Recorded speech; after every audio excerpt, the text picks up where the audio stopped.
大家好，我係港澳交通頻道。一年，我哋會出個新系列交通月報，就係講嗰個月發生嘅重大交通事件。事不宜遲，我哋即刻開始。一日旅行社業務及導遊職業生效。旅行社業務範圍，法律列明旅行社唔得向屋苑住客提供穿梭巴士服務。受事件影響下，海洋及金峰南岸受到影響，需使用新福利金巴營運。2月6日，新福利旗下一架營運永利皇宮員工巴士嘅金巴喺當天朝早約7點30分於路環聯生工業村發生嚴重交通事故，巴士疑自炒撞上路。根據澳廣視新聞片段，該巴士車頭嚴重損毀，未知會否修復。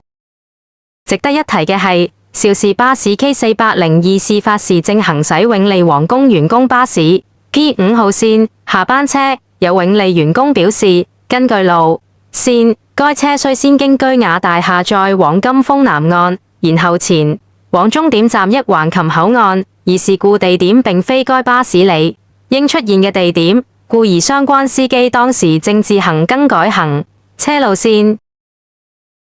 2月7日，101X 同 102X 滅 X 改為101同102，並新增停靠東城大廈。而全澳客量最低嘅103亦迎嚟大反轉，延伸到祐漢，新增停靠長壽大馬路聖義樓同中心街。今次調整，103頭牌改為漢係新福利自2011年新巴士服務模式唔再營運2、6、7路線後，頭牌再一次顯示漢。而2A 延伸服務範圍至新城亞區，總站遷至東城第3街，新增停靠東城大廈、泰安大馬路站。網上流傳相片顯示，2月10日朝早約8點正一架新福利 H3 號線巴士，車號 H222在松山上路近卓公亭發生交通事故。事發後，涉事巴士越過中央實線，並以逆駛狀態喺對面行車線停住，引發網民熱議。治安警察局夜晚回覆傳媒時表示，證實涉事新福利巴士因抽頭越過實線欲超車而撞及前方嘅私家車，所幸事故未引起人員受傷。而30餘歲新福利車長因沒有保持足夠側面距離同過實線，已被檢控。事故路段為賽車跑道，唔少人對於巴士車長竟然越過中央實線，逆駛超車相當震驚，質疑巴士車長當時賽車手上身。而事件發生至今，涉及事故嘅新福利巴士公司未就事件作出回應。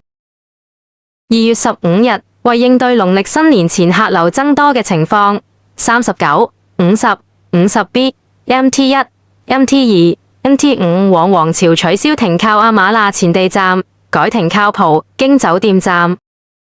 而 6B H1 就由 M69 二葡京酒店改為停靠 M69 一葡京酒店站。2月23日10點30分左右，一架1097停喺媽閣交通樞並調至21嘅電牌，正當所有人都以為係行21嘅時候，喺10點40分左右1097嘅電牌調至21，並以加班車嘅形式行咗一轉。值得一提嘅係，呢次行完21後，Rosa 歷經545日，終於將所有行舊橋嘅路線解鎖。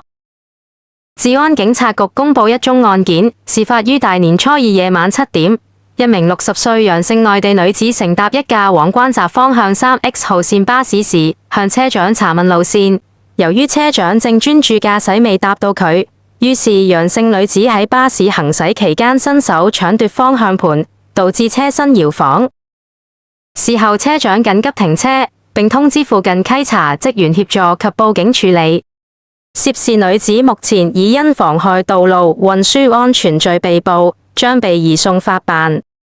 講完巴士，而家嚟講輕軌。澳門輕軌營運多年來，其中一個為人詬病嘅問題係車廂內嘅顯示屏設計如同小學生設計的嘅 PPT。雖然 N 年前該公司已回覆過會改進，但一直未見行動。而喺2月日，輕軌終於更新顯示屏設計，融入咗如同街名牌嘅葡式詞。2月14日，輕軌分別推出兩款主題列車，分別係葡韻風情輕軌行同霧式積金影輕軌。澳門輕軌喺2月14日推出首兩款主題列車，葡韻風情輕軌行同霧式積金影輕軌。當時海報宣傳已透露另有一架新春主題列車。2月20日，新春主題列車都正式上線，命名為新歲啟程迎輕軌，車身以紅色為主，配合2026馬年，設計上帶2026同卡通馬嘅圖案。澳門輕軌已先後推出3款主題列車韻風情輕軌行、霧式積金影輕軌同新歲啟程迎輕軌。除咗車廂外觀外，車內亦悉心佈置。當中最為搶眼嘅係車廂地板貼上仿葡式碎石圖案，極具澳門特色之餘，更成功吸引多數乘客拍照打卡留念。